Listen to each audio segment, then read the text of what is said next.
So my last video probably was a bit cringe because I was happy with like what I was talking about, and I was happy with how the video turned out as far as like the points I put in.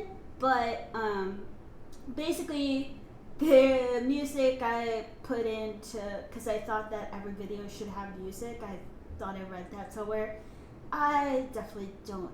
It's catchy, but I don't think it definitely doesn't fit what I was talking about, and I sort of feel like people might have found it sus. So anyway, like lesson learned. For now, I'm just gonna not put music in videos, and people can comment whether they like that or not. Now that the housekeeping is done, so I've jumped into the world of fostering cats, and I'm fostering one right now. It's surprisingly not that crazy. It's been pretty chill. The cat himself is pretty chill. Oh man, I just gave my cat the incorrect gender. Anyway, how dare. Maybe he's trans at heart. Anyway, so I basically, alright. I was curious though about, especially before I started fostering, because before there was a lot of, with the first agency I was partnering with, I was waiting forever to get any cat to, foster for. So found another agency, and they definitely have a steady stream of cats. And I asked on Reddit, like, when you do foster cats, like, how long do you end up waiting between cats? Like, when cat gets adopted, how long do you wait till like the foster hits you up, for another cat, to foster another cat? And when I asked that and got responses, one thing I learned, and we'll get into it, is that people basically sometimes you are able to just declare, like, I want to foster this cat. Like, you'll get a list, and then you'll like basically adopt, you'll basically find a cat you want to foster. And sometimes it doesn't quite work that way. They'll like call you, or something in between. So alright, how long? I just like I said, I asked on the internet, and these are the top responses that they gave as far as I'm just giving the different parts of responses that people gave to give as full of a picture to this topic of what timeline you can expect to keep a cat, and if you just keep yourself on the foster list, like how long you could expect to wait between getting one cat adopted and being asked to foster another cat. Again, like, different shelters run different ways. So let's get into it. The first thing I learned is that people basically, some people specialize in the kind of cats that they will foster for. Like, most likely people who've been fostering for a while, or maybe people who knew enough about cats that they knew what kind of cats they would want to foster off the bat. But basically, the first person said they basically specialize in neonatals, and they keep them until they are 8 weeks old or 2 pounds. So I'm guessing till they're like fully weaned off, and they are able to eat like solid foods, and not needing, not like still, breastfeeding essentially. So yeah, basically, they then release them to get spayed/neutered, so they can then be adopted and taken care of, or even potentially go to another foster home. So that's kind of the first situation where, like, yeah, basically provide like newborn care essentially, and then once they're more independent, you like release them. A couple different people did that, and then on the other end, more sad end, another person specialized in panleukemia cats. So basically, cats who have cat cancer. I looked it up. 28% of cats will get panleukemia at some point, and the survival rate is, I believe, between 25% and 50%, or 20% and 50%. So roughly, in the middle, like the cat, if they, God forbid, got the cancer, it's a 35% survival rate. It's going to be closer to the, good chance that they survive, depending on their age, vaccine status, and how badly, the condition hit them. So for best chances, get your cats vaccinated, man. You will not see anti-vax cats. You just will not. So certainly not anti-vax humans for cats. God, I hope not. And speaking of that, I actually remember that somebody else mentioned elsewhere that they actually take care of what they call hospice cats. So cats that are like, they have some kind of condition, or some signifier telling the shelter that they're at the end of their life, and they are sick, they need like care, so they're as comfortable as they can be for the last portion of their life. God bless people who take care of cats like that. And going back to the panleukemia, the person who was taking care of like panleukemia cats, like if the cat got better, they said that they would give the cat to another foster once they knew the cat was cancer free, basically. And then they, or if the cat died, regardless, they would get the cat, get another, they would get another cat as soon as the need arose from the sound of it. So they're a vamp, like they, much love to them. I couldn't do that. I can't be a nurse because I can't, or a doctor, because I just couldn't, have someone's life in my hands, not even a cat, so much respect to them. I mean, it's not like they're expected to like heal the cat, but it's not easy to see, a cat suffering regardless. Basically, like on average, this person would keep the cats for a few weeks, and so they would get a cat right after that. Another person who similarly only takes in cats with like medical needs, and basically they kind of joke that they were like a revolving door. One sick cat or dog, is like looking, like at least like the black. Once the cat is like at the point where they seem to be fully healed, they'll take the cat or dog back to the shelter. They'll like do health certification, which I didn't really know that when a foster is sick, like they'll, I guess like once they have gone through treatment, they'll go back and get like a certification, and then like if they're looking good, they get released. Not really. Oh my God. Like if they're looking good, they'll like probably, be put up again for fostering / adoption. I made it seem like they released them back in the wild.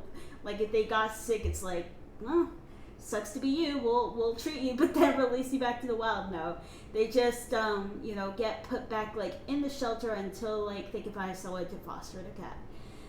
And then the person who takes care of like cats needing medical treatment, they'll like probably pick up another cat the same day, and they seem to like that.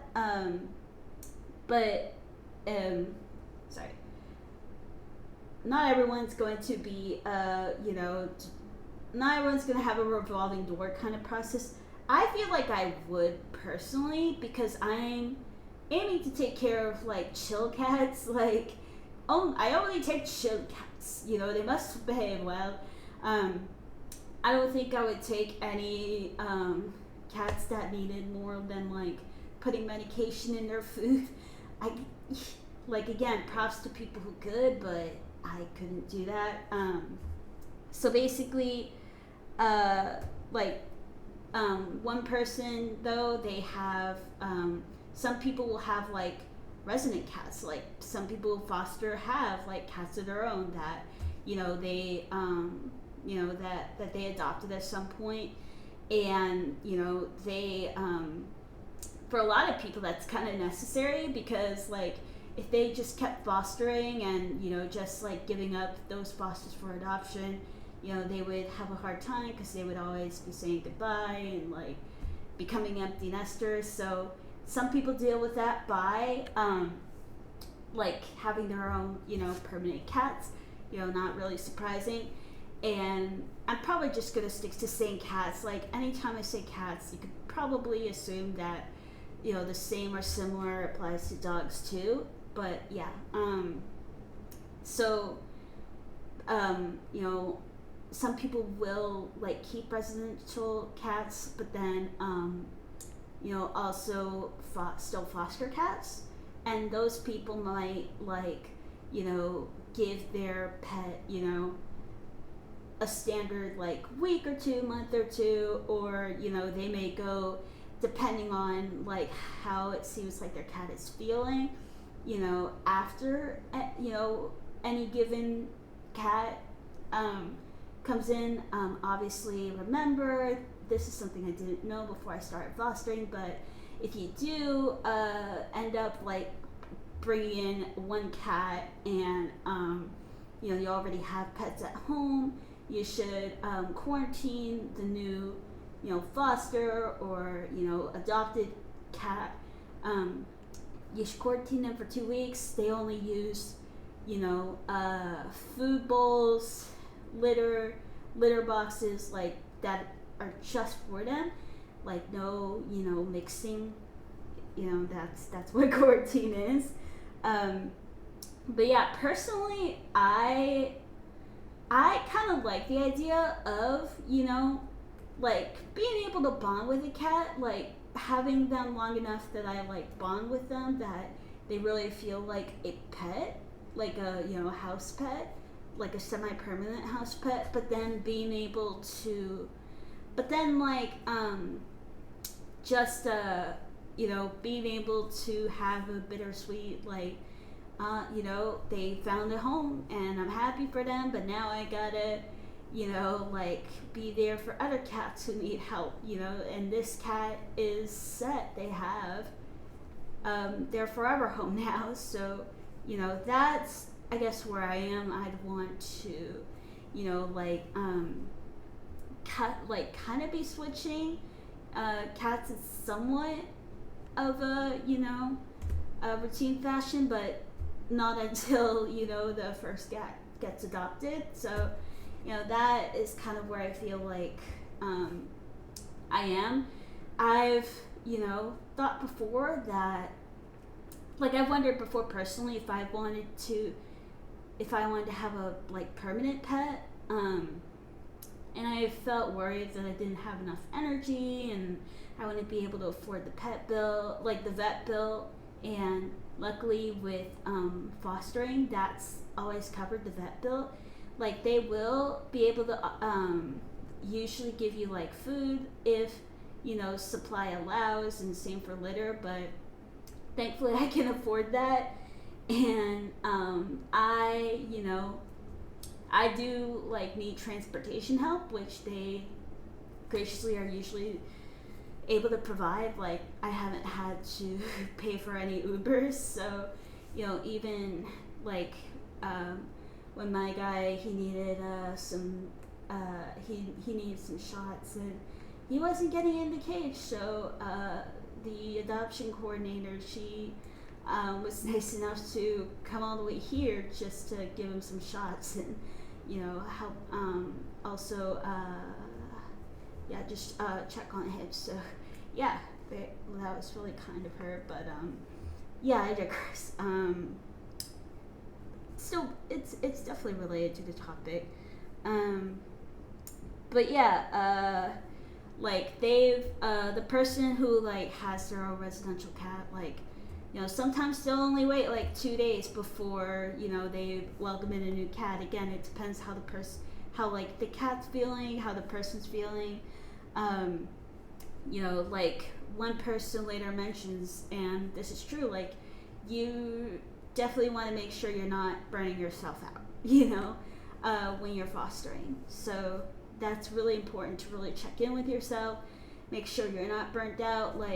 The first cat I had, he was a blind cat, and he was nice, but he would get super overwhelmed, and he would he'd often bite me, and I knew that I had to be real careful with cat bites to make sure they weren't getting infected, and luckily they weren't. They were just scrapes on my arm. But yeah, it was not fun, and I felt very lucky that he did get adopted pretty soon. Not even a week after I got him. I told the new owner about, this cat's tendency to bite, and a warning bites, he's getting overwhelmed kind of warning bites. So yeah, he was aware of that. I didn't just throw a cat onto him without warning. And yeah, I actually texted him a week after he picked the cat up, and he was doing really good.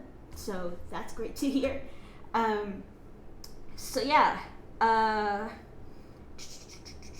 kind of like I mentioned earlier, there was another person who mentioned that their shelter basically, from what I gather, their shelter puts all the pets on the site, and most shelters will have a site with all the pets that are up for adoption listed, and whether they're in the shelter or currently at a foster house. So I guess in this person's case though, and I find this really cool, you're able to go in and select what cat you want to foster, and you basically will discuss the cat's social needs and medical needs, if any, with an adoption coordinator over the phone. That's the second step. This person, I think, works at the shelter, so they were just describing how their shelter does things. And my only thing there is I would rather see what special social needs or medical needs the cat has up front, and be able to decide without talking to someone on the phone and wasting their time. Being able to decide myself, based off those preliminary details. Do I want to, is this a cat that I feel I can handle? Sure, further details could be further discussed during the call, but I'd rather be able to make that preliminary judgment, without having to bug somebody about if I could take care of the cat. So yeah, that would be great to be able to decide that on my own. And yes, so basically, okay. Anyway, one person's from Canada. I got an answer from a Canadian, and they foster cats that are less likely to be adopted full out because they're older or they have more complicated medical needs. And cats, the cat they had right now is a shy cat, and that, in their experience, and I wouldn't be surprised if this is somewhat common at least, people don't want to deal with shy cats. Basically, they don't want to. I guess because shy cats, because they take longer to warm up to people. You know, like the benefits of having a cat companion are kind of like push, you know, into the future, so to speak. Like you might be looking at a cute cat, but they might be like hiding a lot because they're shy. You know, especially at the beginning. Like my cat Benjamin right now. I mean, he would just sit on the kitchen counter. You know, that was his little spot to get accustomed to things. I mean, he has a specific hiding spot now. He knows I know where it is. Like I'll check in on him. He doesn't seem to mind it, and you know he's always happy to like cuddle. And but yeah, so yeah, cats. You know, they like shy cats.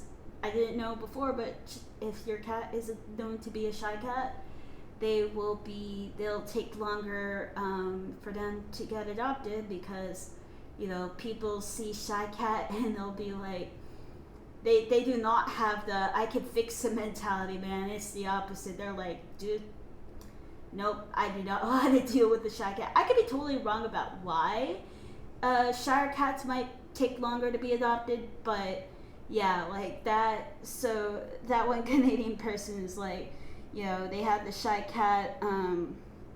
Yeah, so so far the people have said like, you know, they'll keep a cat from like a few days to like 3 or 4 months. I did see a couple who have had their cat for 7 months, 8 months, or even a full year. Usually they said it was because like their cat they said that their cat basically had like a medical issue, was like older, you know, so not too much interest in the cat. But yeah, like, all right, so basically, like some people have like shorter times. One person has a thing where they have like on average like 2 foster cats, and then once one, you know, gets adopted, you know, they basically end up picking up another one soon after. Again, I'm assuming like both are okay with living with other cats. I'm sure, you know, they probably, you know, make sure that like they're like those cats are compatible for, you know, sharing space with another cat, sharing territory with another cat. Alright, one cat adopted pretty quickly. Alright, one person mentioned that they got someone who was completely interested and signed up to adopt a cat, but then because the cat in question had some medical thing, like a temporary like medical thing, like maybe healing from a surgery or something, or going through a treatment, they were, you know, because they were in the midst of that medical thing, the foster ended up holding on to the cat while the cat was, you know, finishing up their medical treatment. So, you know, when fostering, you might be in a situation where like you pretty quickly find you find someone who wants to adopt the cat you're fostering, but then like you have to like wait until like some medical thing is completed, you know, because you don't want to overwhelm the cat by not only are they going through something medical, but they're also, you know, like in the midst of like maybe they were just put in your house, you know, as a foster, you know, to like be in a less hectic environment compared to the shelter where they can rest and heal, and you just obviously don't want to then put them into a whole new environment to get used to while they're still healing. So yeah, you know, there are situations like that.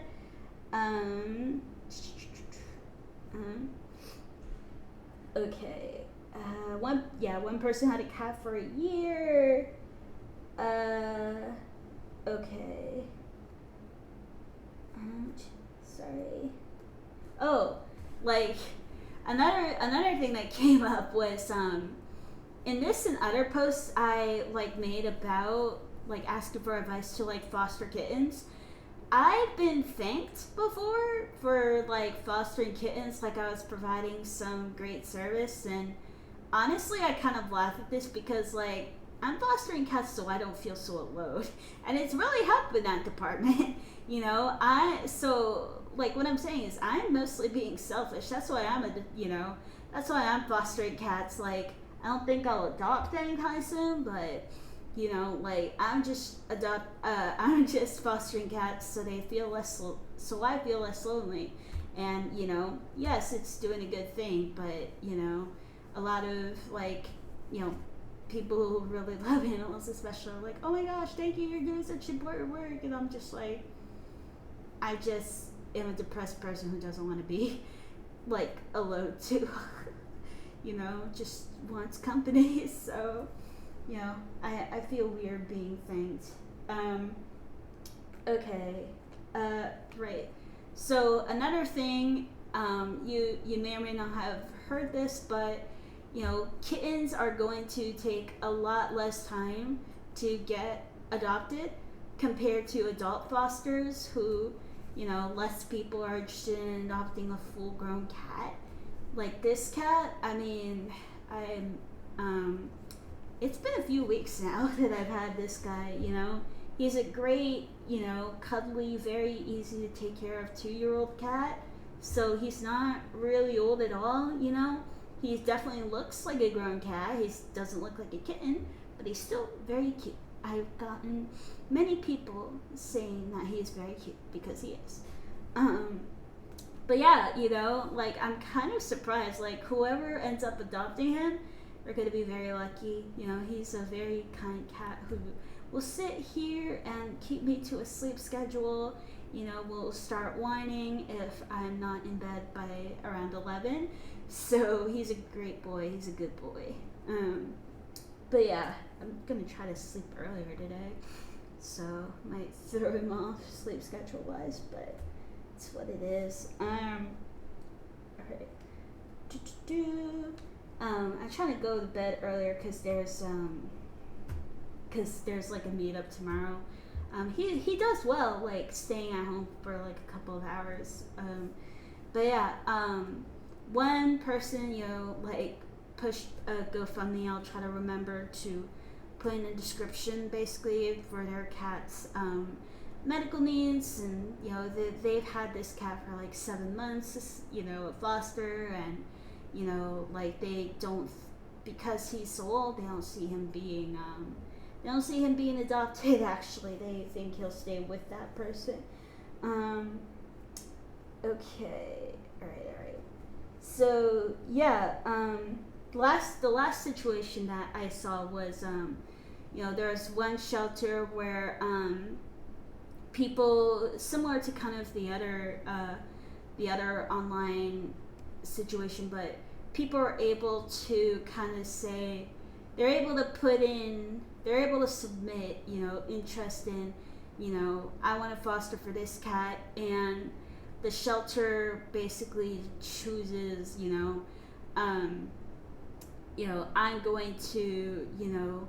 I'm going to give this, cat to this person, to this foster, because they've had a background taking care of cats who have like similar social / medical needs as this cat I'm trying to find a foster for. So,